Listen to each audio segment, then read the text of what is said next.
Um, Although I know many of you already, for those I don't know, I'm Mark Rollins, Dean of University College, and I'm very pleased to welcome you to our talk today, and actually in many cases to welcome a lot of you back. It's a wonderful thing to see so many people coming every Saturday morning at 11 o'clock to hear these great lectures, especially on a sunny day like this, although it's a little chilly outside. This is, as you know perhaps, the second of our talks on the topic of memory under the auspices of University College. In particular, the Master of Liberal Arts program, which we run. Our aim in this MLA Speaker Series is to provide our audience with opportunities to hear and discuss topics of general interest from a variety of critical disciplinary perspectives. That approach is the hallmark of the MLA program, by the way, and I continue to hope that through these lectures, some of you will actually become interested in signing up for an MLA degree. If so, you'll find literature in the hall outside or information on our website as well. Before I introduce today's speaker, I'd like to take a moment to acknowledge, as I did last week, that we're meeting today on land that formerly belonged to the Osage Nation and that was taken over after the Louisiana Purchase. Our theme being memory, I say this to point out that the roots of our cultural memories are variegated, they run deep, but they're often unknown by many of us. I speak of cultural memories in the plural because, of course, there is no single textbook cultural narrative, although historians have often tried to write such a master narrative. We're born out of many rich cultural traditions, all deserving of respect.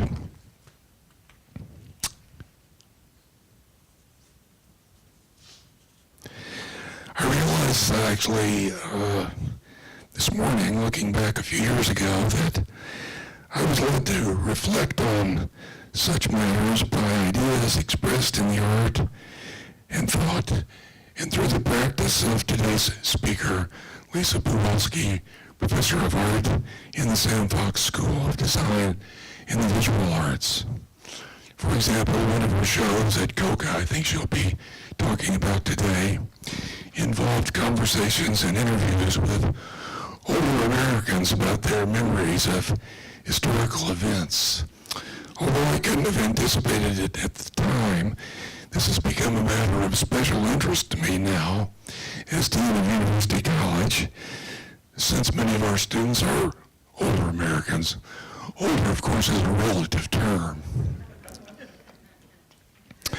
whose academic experiences are deeply affected by their episodic or autobiographical memories.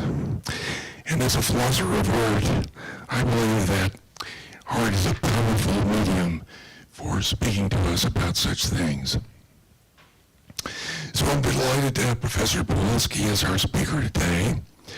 I might note that in addition to her appointment as professor and area coordinator for printmaking in the Sam Fox School, Lisa is the director of Island Press.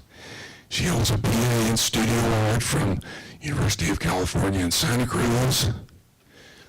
Banana slugs, I think that's the mascot there, right?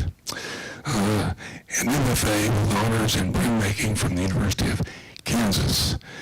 By my count, although I'm a philosopher, so we don't count very well, her work has been featured in various ways in more than 130 exhibitions, a dozen of them solo exhibitions, many of theirs others being portfolios or public or collaborative projects. She's won 24 awards, many acknowledging her excellence in teaching. She's been an artist in residence at least 10 colleges and universities and has taught workshops at many more. Her work can be found in many museums including not only the Nelson Atkins Museum in Kansas City and the Los Angeles Municipal Art Gallery, but one that I can't personally wait to visit myself, the House of Humor and Satire in Bulgaria. In her work, Lisa explores the shifting character of American memory, memory as a collective phenomenon, and the relation between public history and personal memory, topics that sit at the center of our MLA Speaker Series this year. We're very fortunate to have her with us here today to speak on memory and image in the present we were. Please welcome Lisa Bulawsky.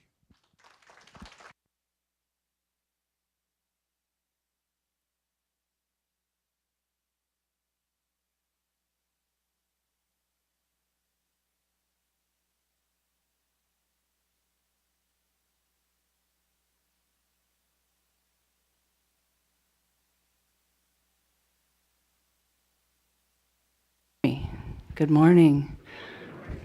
Okay, let me get situated here.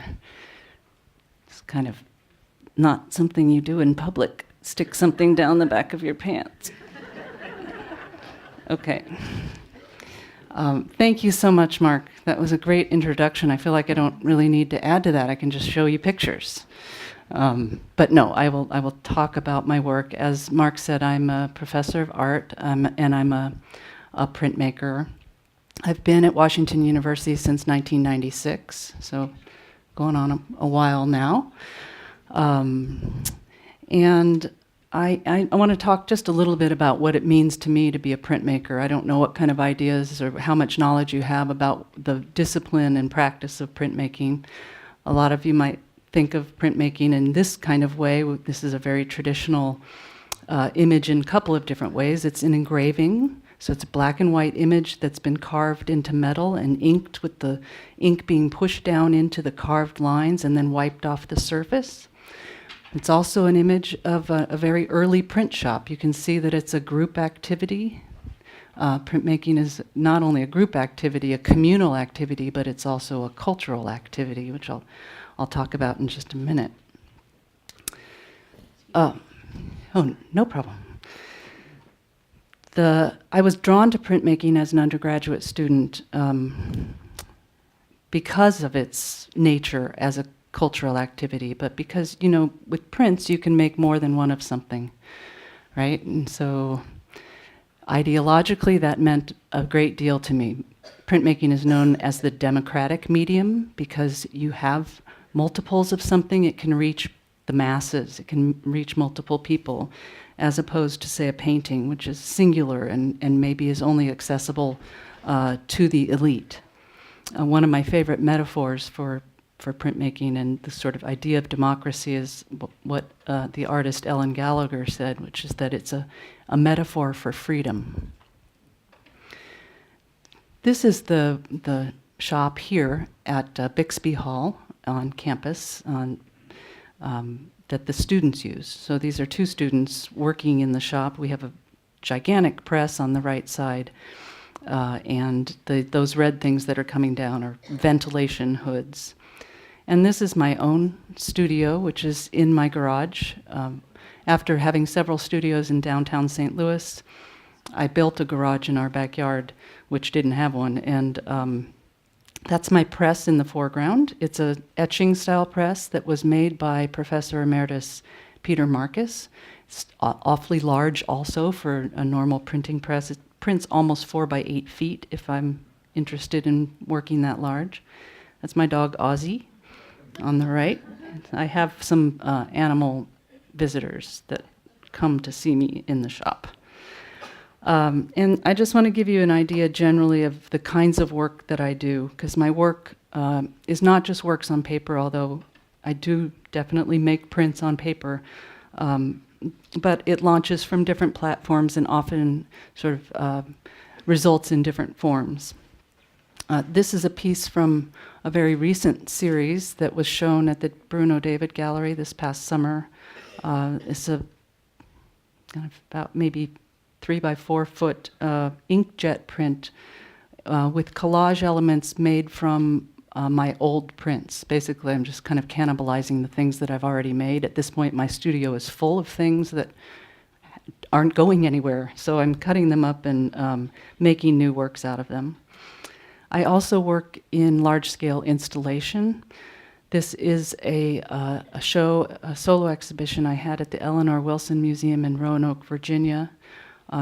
It's a large-scale mural of 106 prints on the back wall, and all of those prints are just made from the newsprint, which is the paper you use to cover your plate and your good paper when you're running something through the press, so that the ink on the outside doesn't get onto all over the press. It's like throwaway paper. It's kind of a byproduct of the printmaking process, but I've saved them over the years and I've reused them, so they collected all these beautiful marks. I also built 15 benches, which you see in the foreground, on casters, and I made 6 books that sit on those benches. And in the center of those benches is a dome speaker that plays an audio track that you listen to. And finally, another important aspect of my practice is temporary public works. This is a very recent piece that I did spontaneously. I was in Key West doing a residency in October of this past year when the shooting at the Tree of Life Synagogue happened in Pittsburgh. I had just learned the night before that there's a tree that's native to Key West called the Lignum vitae, which is Latin for tree of life. And I had just the impulse to make an honoring or a memorial for those who died. This is a sawdust stencil, so it's not technically a print, but it's made from a stencil. I dyed some sawdust black, and then there's natural sawdust underneath, and I sprinkled the sawdust through the stencil to create the image of a tree of life in front of the only synagogue on the island of Key West. I also did it in multiple locations around the island. So just to back up a little bit about my interest in working with memory and history as a starting point for my work, I think I came to realize kind of late in my life that I see time in a very somewhat unique way. I'm not sure it's totally unique, and I think it's a form of synesthesia.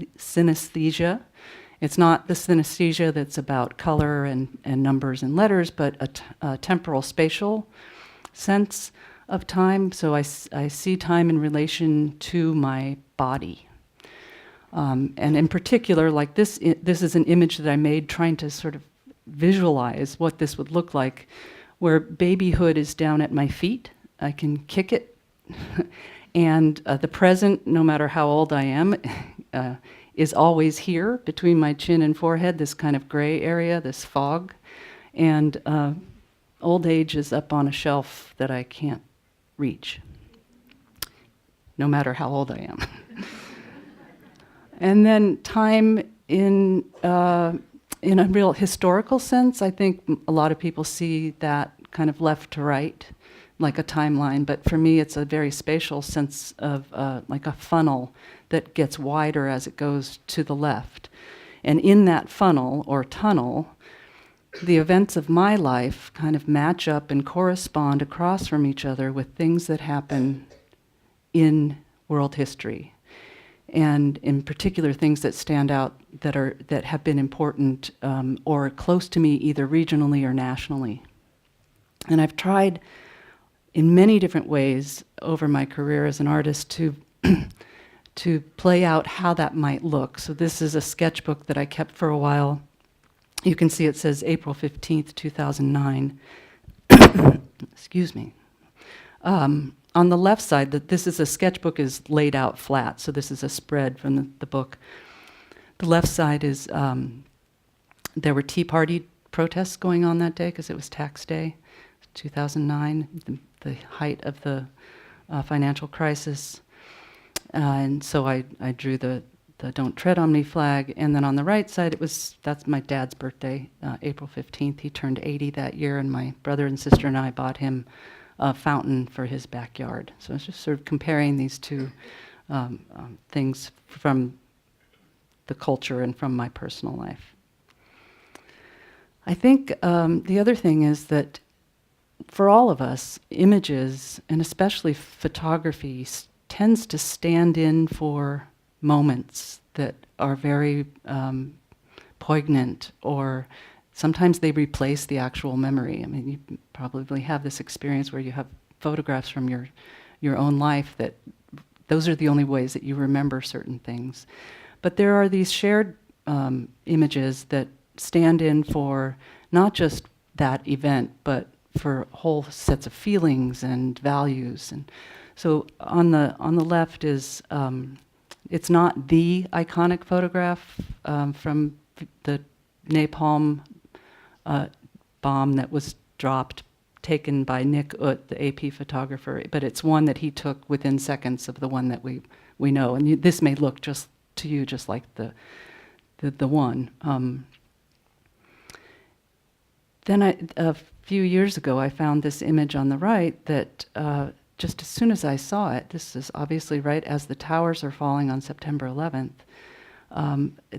the sense that these two moments are rhyming, that the images, not just the moments and the kind of trauma or emotion of that image, but that visually, even formally, the road, the angle, the way the photograph was taken, the running, the fear and the trauma being that's happening behind them. That really struck me, and that's a big part of my thinking, especially as I get older, that the idea that not everything is really that new, that things really cycle, and we don't really learn and change as much as we think we do. So the first series that I want to talk about is called Flashbulb Memories. This is a series that I did when I really started thinking about the way memory works and the way images stand in for events. Flashbulb memories are a form of autobiographical memory, and the term was coined in the 70s by sociologists Brown and Kulick, stressing the idea that a memory is made more vivid by our biological response. So there's a release of hormones, specifically adrenaline, in the brain at the time of an event, or even the learning of an event, which makes the memory more vivid and more permanent. This series is all about my memories in relation to specific events throughout my lifetime. So I began in 1967, my first really pretty clear memories when I was 5 years old. This is, are you able to read the captions at the bottom? Okay, great. I didn't know if they were going to be too small. This obviously was a very turbulent time in our history. There was a lot of turmoil, and I just remember seeing a lot of protests and violence on the television, and that is all kind of mashed together with a very innocent time of childhood and play and dreams. And we lived in California on the hills overlooking the San Francisco airport, so I was kind of recalling the planes that we would watch fly by, having the chicken pox. The Motown is a stand-in for Detroit, and you can see that record is kind of on fire, signifying the riots that happened there. Compared to ordinary autobiographical memories, flashbulb memories include richer sensory detail. So the memories are often characterized by the presence of really idiosyncratic details that are maybe irrelevant to the overall scene. This is my mashup of the assassinations of Martin Luther King and Robert F. Kennedy. These are the assassins, Sirhan Sirhan and James Earl Ray, in the TV set. But up in the upper left-hand corner is the pattern that I remember being on the couch that I was lying on when I was home from school with the mumps the day that Martin Luther King died.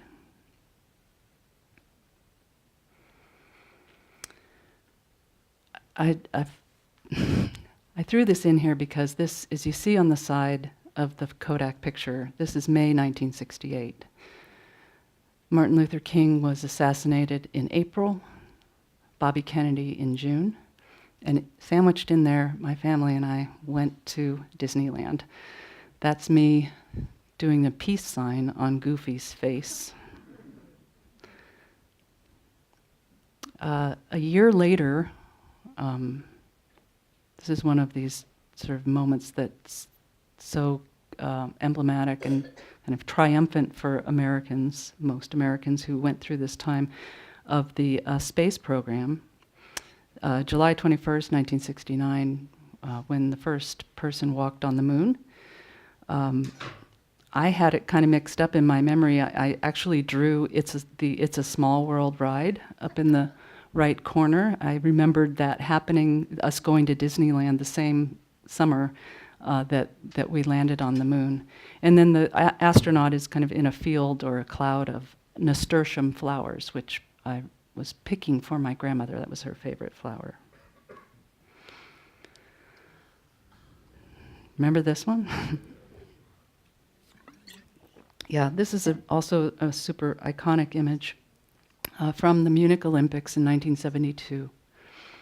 This is one of the group from Black September, the Palestinian terror group that kidnapped and held hostage and then ultimately murdered 11 people during the Olympics. The Olympics were another event like all of the NASA launches that we would gather around the TV as a family. I was a competitive swimmer, so I was always watching the Olympics to see what was going on with swimming. This was the era of Mark Spitz, if you remember that. And so this is kind of my idiosyncratic memory of my living room, this horrible pink couch that we had. And then it was actually sitting on top of a brown and red, really long shag carpet. It was the 70s. With the Palestinian person lurking behind the couch. So each image, as you can see, is a conflation of the historical event with my own personal accounting of it, or the circumstances of my life at the time.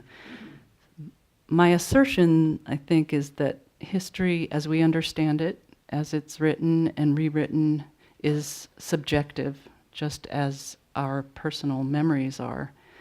And cultural history is then, running parallel to our private experience. Each is equally valid and valued.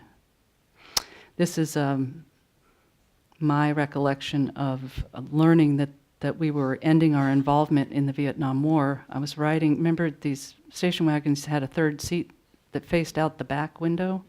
I was back there and the radio was on. I was about 12, 13 years old, so there's kind of what was chickenpox in an earlier image is now acne. And in the center are these, I don't know if anybody recognizes these images. The donkey and the girl are two of these characters that were part of these drawing contests. Yeah. And so I think I had a subscription to Teen Magazine, and I secretly did these drawings. They were not very good.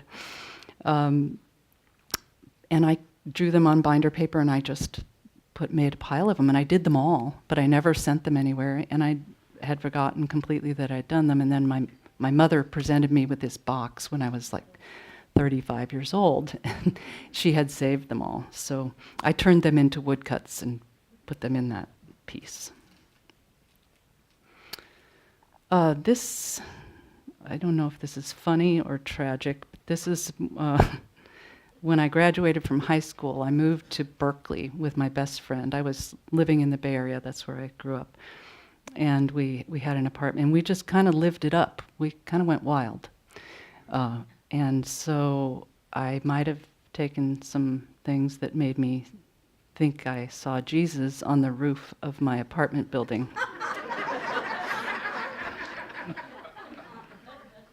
And this is about the time that Mount St. Helens erupted, so it seems somehow.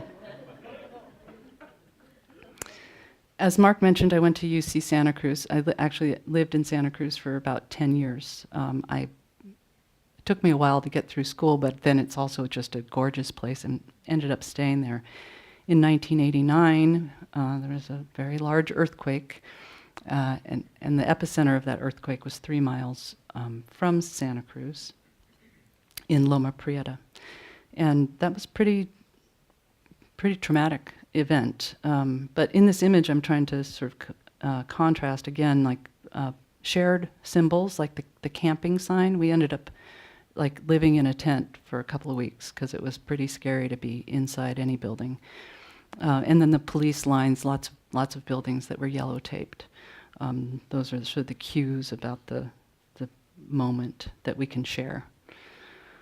And this one is about the Oklahoma City bombing, which happened when my MFA show was hanging in the gallery at the University of Kansas, and I was working as a house painter, painting windows on a house out in the country when I learned on NPR that event had happened. I think it's interesting that it's these traumas and triumphs that we sort of wrap our memories around, these moments that are sort of big moments, and often it's the traumatic ones that sort of last the longest. This is the final one in this series that I'll show you. This is September 11th. 5 days before that, I had knee surgery. I had ACL reconstruction and had a brace on my knee, and I was in a lot of pain, and I was just lying on the couch for a couple weeks. And so that's where the flames are kind of the pain coming from my knee, but also where the planes entered the buildings. I chose to use this poem, the Desiderata. Is anybody familiar with this poem? Yeah. I had a copy of it on parchment. I don't know where I got it, but I cut it in half. And I used it to represent the Twin Towers. I'll just read a little bit of it. This was written by a man named Max Ehrmann in the 1920s. Go placidly amid the noise and the haste, and remember what peace there may be in silence.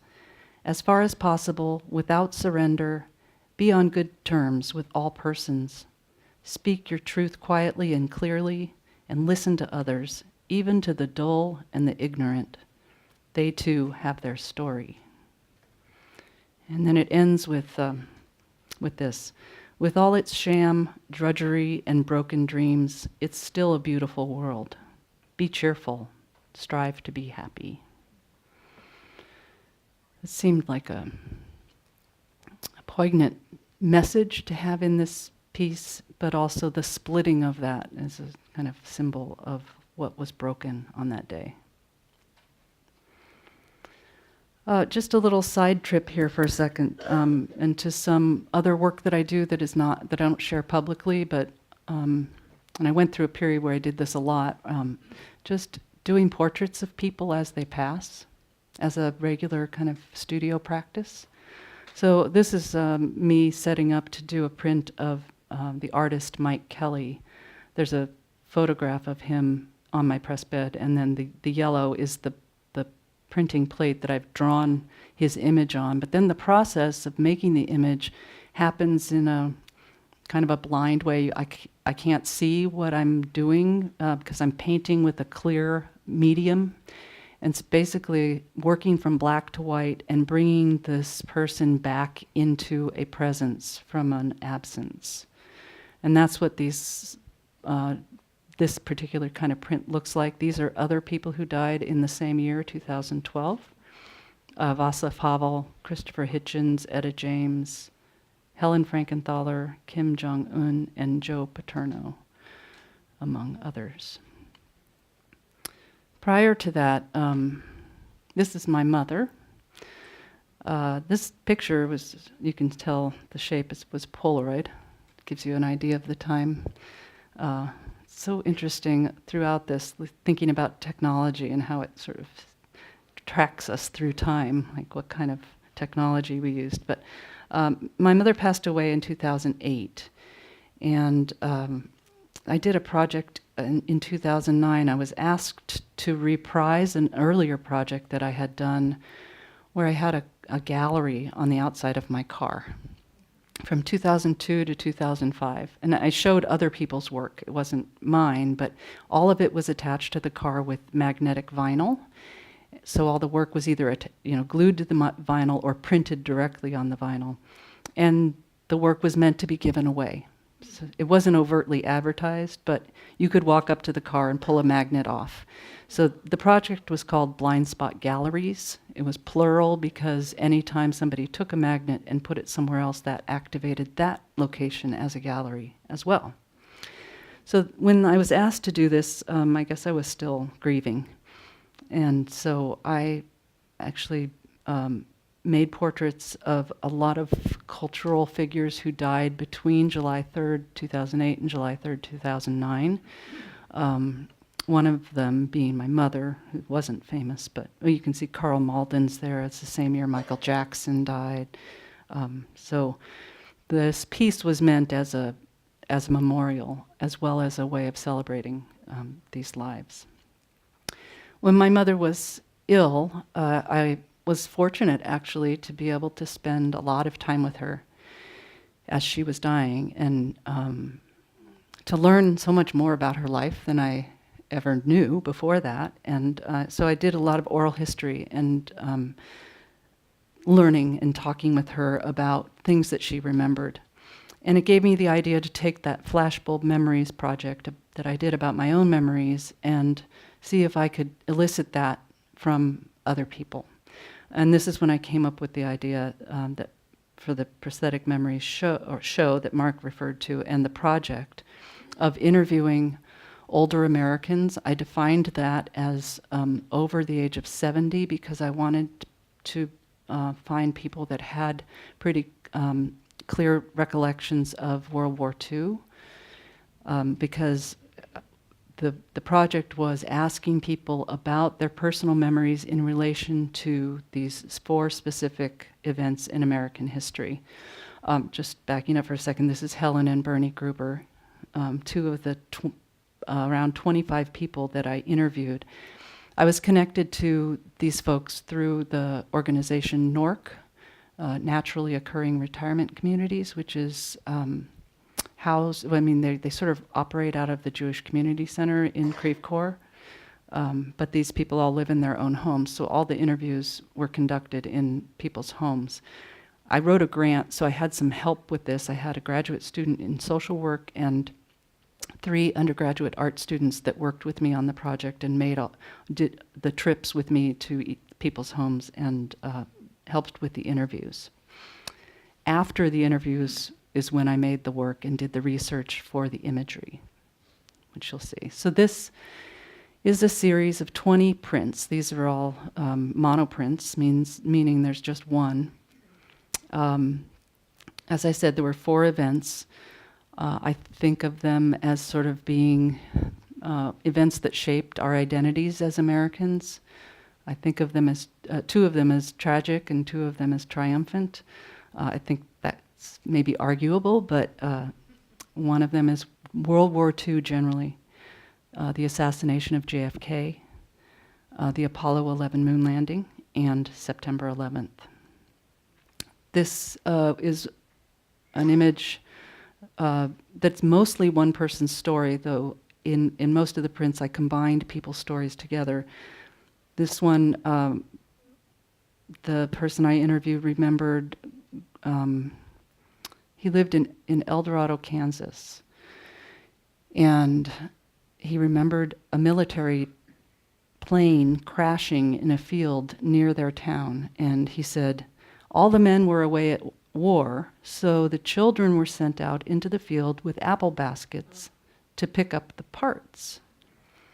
And I was just naive, or I don't know, I just didn't know what I had heard. So I said, you mean the plane parts? And he said, oh no, arms and legs. And so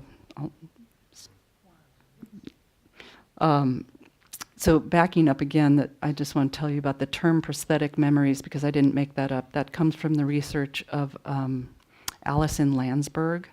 And she looks at national identity and cultural memory and how those are transmitted through the technologies of mass culture. She wrote a book called Prosthetic Memories, and she makes the case that we can come to feel that the experiences of the past are in effect our own, because we experience them through movies and television and printed matter. For me, it came to mean that, like the experiencing of things through mass culture, but so much more, which I'll get to in a second.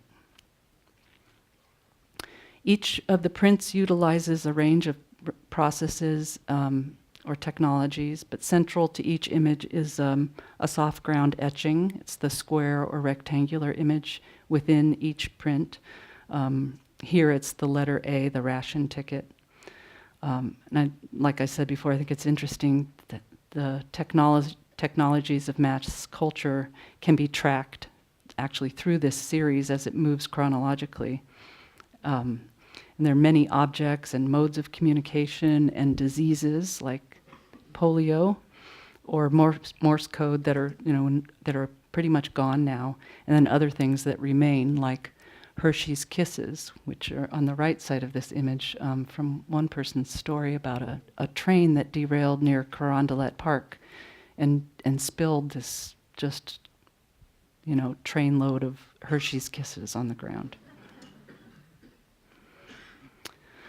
Moving forward, actually the caption is wrong on this. This is from someone's memory about the assassination of JFK. The central image in this one is a poodle. It's actually from Helen Gruber's story about learning of the assassination of JFK while driving her dog to the vet to be put to sleep. So it was a doubly tragic day for her. And it's juxtaposed with a kind of cartoon image of the Bay of Pigs.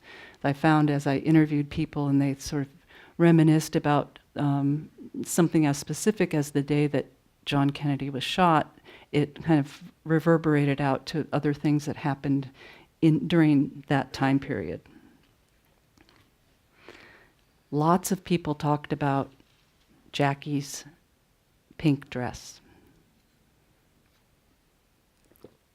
and how she wore the dress for over 24 hours. I think it was about 36, with the bloodstains on it.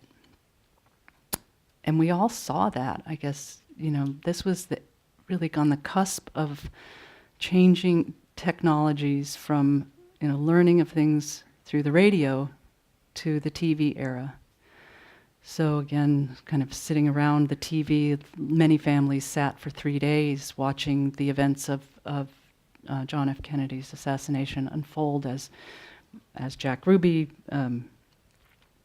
shot Lee Harvey Oswald, not all of that. So this memory is a combination of one woman's memory of being home with her daughter who had the measles. So again, the chickenpox becomes the acne, becomes the measles, and then someone who was ironing her husband's shirts and watching the news and learning about the assassination.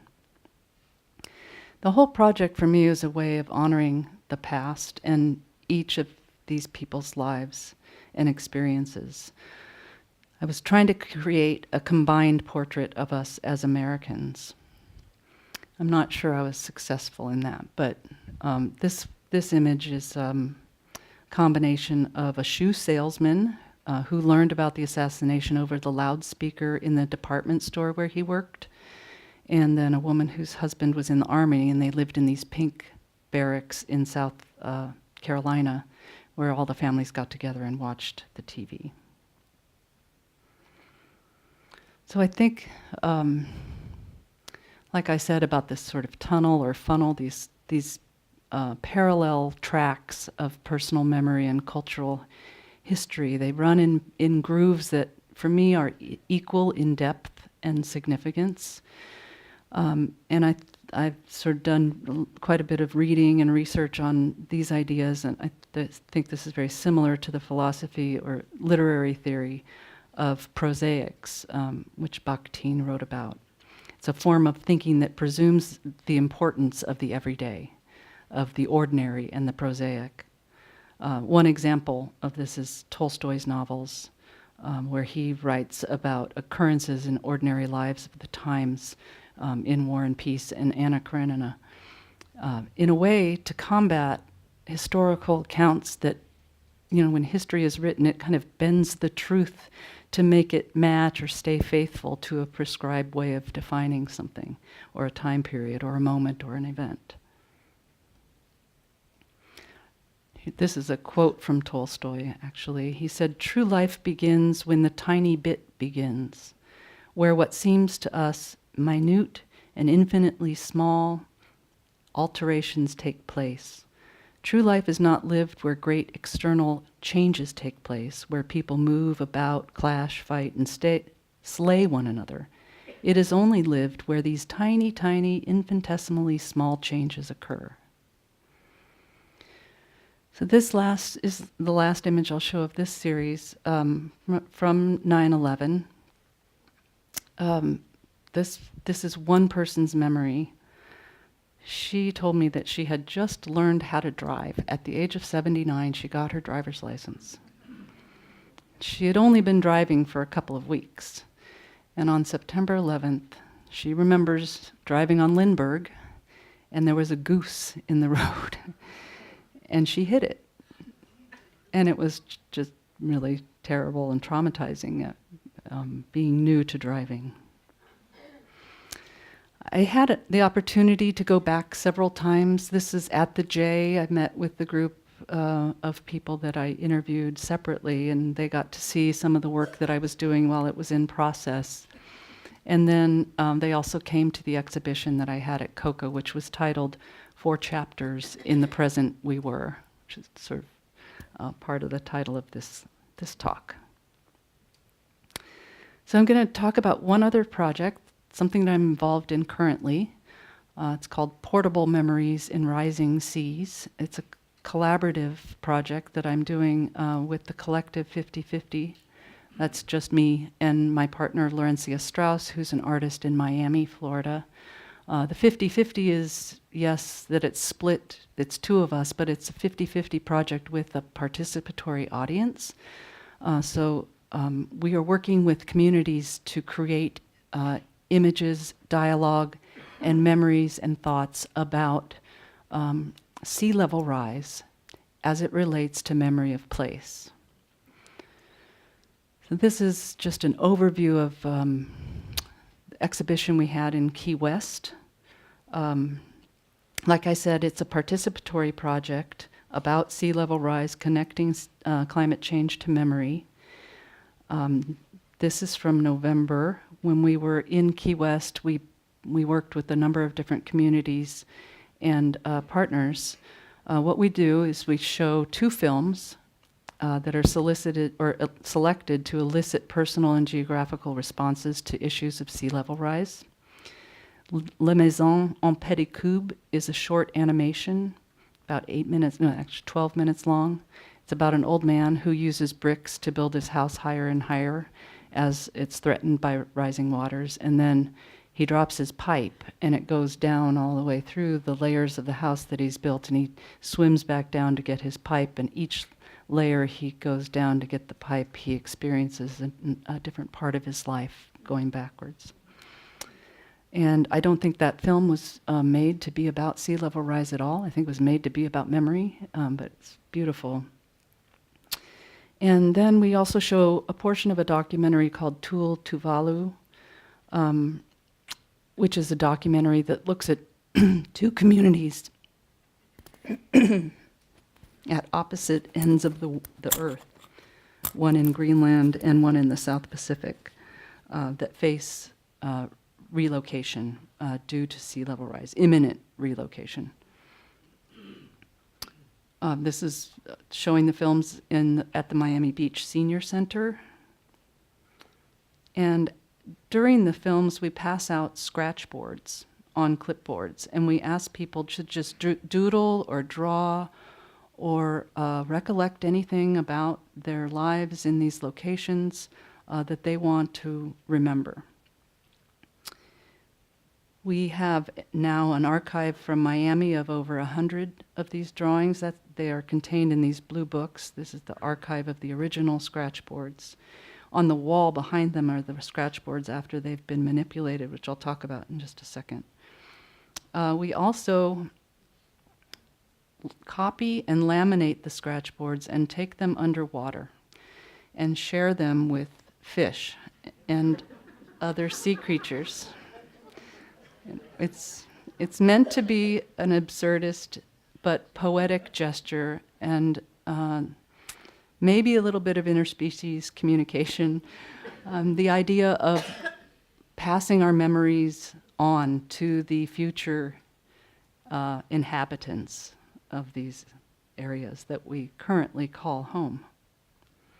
So here in this installation picture of the exhibition, you see the underwater video on the left, and then on the right are the clipboards with the scratch boards, which were ongoing. People were doing these during the run of the exhibition because they could watch the films in the exhibition space.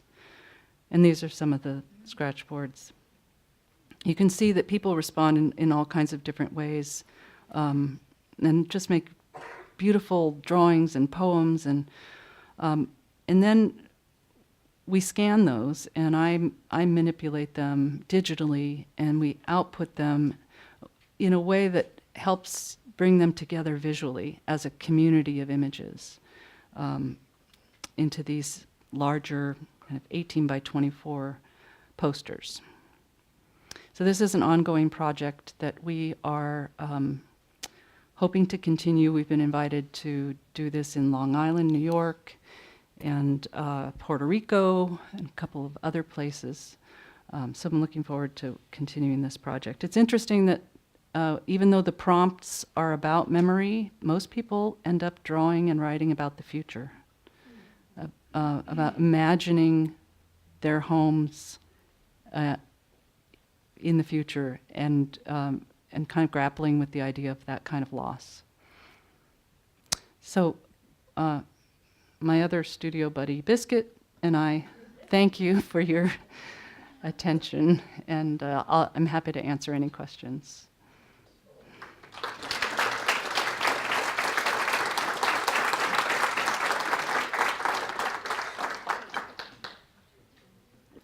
Yes.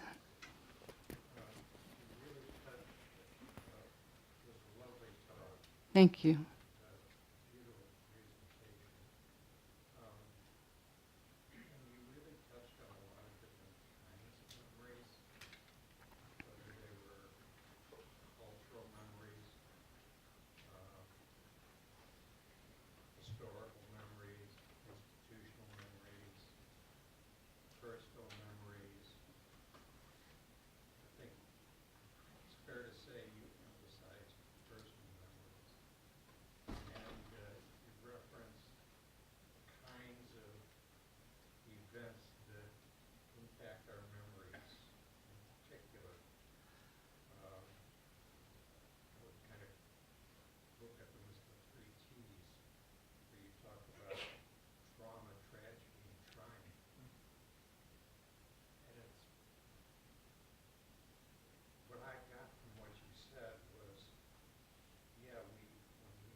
I think actually, so did everybody hear the question? Okay. I'm going to do my best to. I'm going to boil it down to the question about whether triumph or tragedy kind of implants the most significant memory or affects us the most. Is that fair? to characterize the question, that first part that way. And the second question, just so I remember it, was about the biology of that. Okay. And why that's true. I'm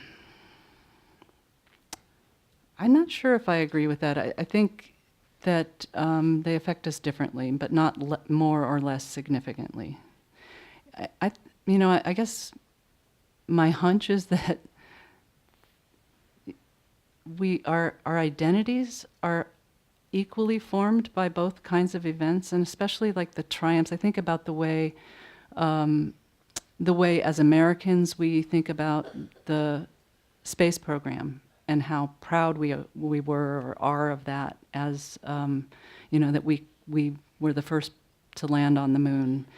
We didn't get the narrative so much. We weren't told the narrative about what Russia was doing at the time. I wasn't really aware. So I think it depends on where we are culturally, but so that as a triumphant moment gave me this sense of pride about my identity as an American.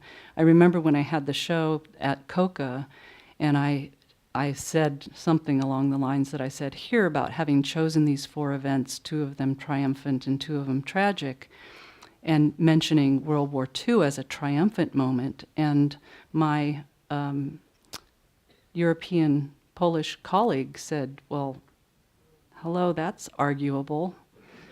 And I felt kind of really ignorant at that moment. And I guess I would group, you said 3 T's, and tragic, trauma, and triumph. I think tragic and trauma are together. I've been sort of boiling it down to those 2 T's. But the biology part, I think I'm behind on the research about that, about the idea of flashbulb memories in particular. I think there's been more recent research, and actually Mark might know more about this, about the way that memories are kind of formed and implanted. So I don't claim to actually have that kind of knowledge. Yes, I'll just start here and then I'll go. Could you expand more on prosthetic memories? I'm not sure that I totally understand what that means. So the question is to expand on what prosthetic memories mean. So And I could speak to you after class if everybody else gets it. I think I can try again really quick, and then if it's still confusing, we can talk after. Well, anything that's prosthetic is sort of added on, right? It's not yours. It's sort of foreign to yourself. So Landsberg argues that we gain these prosthetic memories. We add them on through our experiences with mass culture, through movies and watching TVs, that we actually sort of start to adopt them as our own. And I think I forgot to say this actually. I mean, that's definitely what I'm talking about. But for me, the process of the one-on-one interview that I did with each of the participants, and the way that I brought their stories through me, through my research and through my hand in drawing, those memories became prosthetic for me. Okay. Yeah, there's right here. I would like to know what your feeling is about the relationship between history and personal remembrances or encounters with events, because you implied that history is manufactured, a good word, or it's not real, it's not truthful. But memory is the same way, isn't it? Yeah, that's a really good point. Did everybody hear that? Yeah. I think you're right. I mean, to some extent, the way we repeat stories, we recall them and we sort of reinvent them in each moment that we tell them. I think we do it differently and less consciously as individuals than maybe the kind of historical bending of truth that I was referring to. When journalists or historians want to tell a particular story about how something happened, a war, for instance, they're looking at specific facts to back up their argument. That's all I mean. I don't mean that it's wholly made up from nowhere. Yes. Yeah, now that we all carry in our pocket something where we can take an immediate photograph of something, there's a tendency to try to remember something better by photographing it. And I've heard people speculate that by doing that, you don't focus on it as well. And I wonder what your observation in view of what you've studied. Yeah. We all try to now experience our, like when we're going on vacation, to be unmediated, right? To put the phone away. It's an interesting kind of tension, because if we photograph it, we might remember it more than if we later on than if we put the phone away and not take a picture. I don't know. Yes.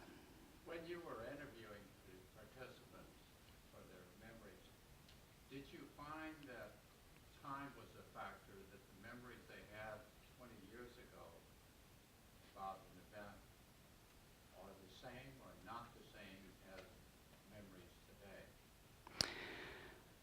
I don't know if I can answer that specifically. The question is like how people remembered, whether they remembered more specifically farther back or closer in time. But one interesting thing that came out of this is that there were so many more memories from childhood.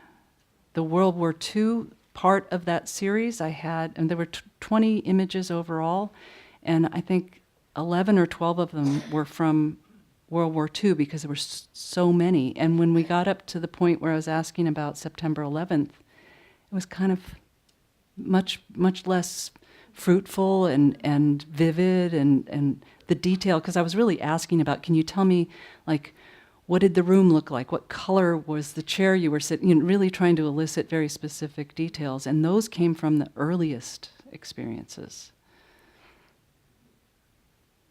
Yes. Oh, sorry. Okay, one more here and then. I wanted to ask you a question about specifically your intent. You know, the opening image, you talked about print, the medium of print having to do with democratization. Mm-hmm. More people have access to it. And your comment also alluded to the manipulation of information. And this driving gallery that you had struck me as sort of an affinity with all these diseases. It could be infectious in a sense. Mhm. You take a picture and it becomes another gallery, and there's sort of a medical model behind that. And I was wondering, what's your intent behind all of that? What are you spreading? What we perceive other people's memories and whatnot. Do you have an intention behind that, other than illuminating collective and personal memories? Well, I think that intention varies. Obviously the car is a different intention than the works on paper, which are singular. They're not multiples. And the two different series actually had different intentions. Like I said, I was interested in the idea that I could somehow create I was trying to see if history and identity were intricately linked through imagery, and whether I could paint some kind of portrait just through the things that we've experienced, either collectively or individually, that like, was that series recognizable as American? That was one goal for that project. I'm not I don't think I'm trying to spread anything. I'm trying to ask questions and see what I can do visually to answer those questions. Yes. If I want to help my mom who has the beginning of Alzheimer's with accessing memories, so first I would have to identify some events during her life, but then what kind of questions would help the memories the most? Asking about color, furniture, clothes. I mean, I remember the clothes I was wearing when the stock market crashed in 1987. But what kind of so, but I mean, are there certain kinds of visuals that are better for memory than others? I don't know if it's a universal thing. I didn't actually research how to do the interviews, and they were long. You know, I spent 4 or 5 hours with people, so a lot of times it was just a matter of moving through different kinds of questioning to get at what was, would really elicit specific kinds of memories. I'm sorry about your mom. I would encourage you to try all different types of ways of stimulating specifics. Yeah. Yes. I have a really simple one. Thank you, by the way, for the beautiful talk and for sharing so much of yourself. Thank you. Would you tell us again the name of that beautiful poem you read and the author of it? Desiderata. Desiderata. Desiderata. And the author is Max Ehrman, Ehrman. Yeah.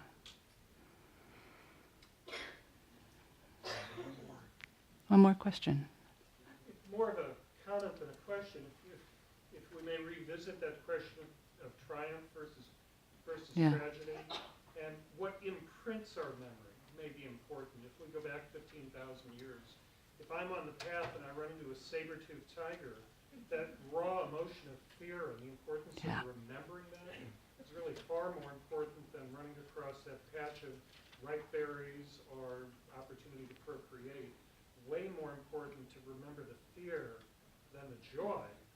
But yet there are things that open up our higher level emotions of awe and wonder, the Jesus on the roof experience, if I may. It's the mountaintop experiences with nature, or in some cases psychedelics. But then that's all managed by our prefrontal cortex that allows us to shift our outlook.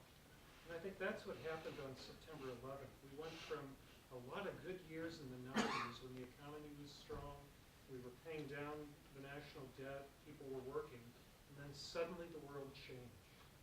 And that's, again, how we reformulate, how we re-imprint our memories depends a lot on our outlook. And I'd love to hear Yeah. your response, especially in light of the folks you've interviewed who had that World War II forward view of all the changes we've had in society.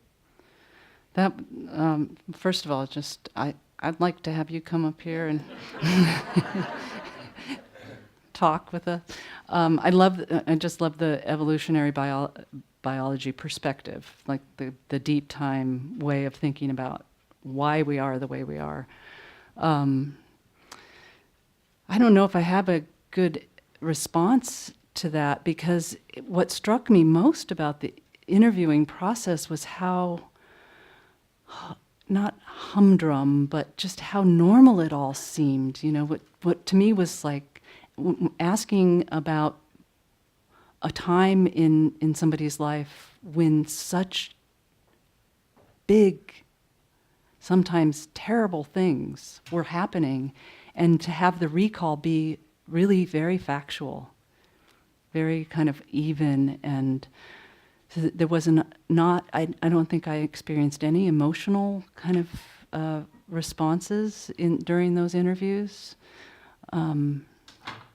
So I don't know, maybe that reflects more on me than as the interviewer than the interviewee. Am I answering your question? Well, and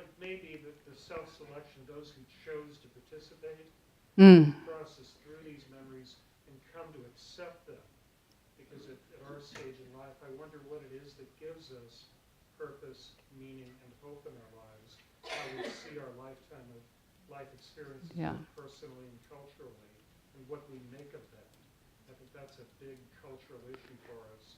And thank you for the kind words earlier. I would commend the work here. The Department of Psychiatry within the department is Cloninger's the Center for Wellbeing, and there's a lot of good work happening.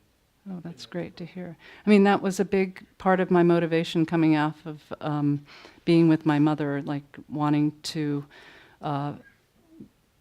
work with people to sort of reinforce that value and meaning throughout one's life, and to kind of be able to review that. I also was a volunteer for BJC Hospice. They have a program called Lumina where you make a kind of a book or some other kind of form that contains a person's life review, and that was really meaningful also.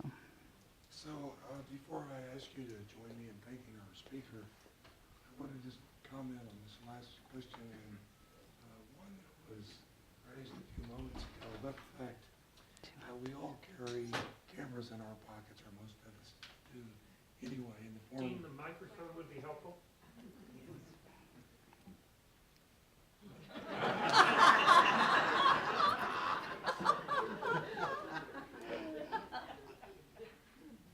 never miss a chance for a cheap joke. I just wanted to say something about your question, and one that comment that was made earlier, and about the fact that we all, or many of us, carry cameras in our pockets all the time in the form of our cell phones. So we take pictures of this, that, and the other thing. But one of the things that's always struck me is that a major important phenomenon now is that we don't just take pictures of things, we take what have come to be called selfies. I love that phrase, selfies. So with that in mind, I can't pass up the opportunity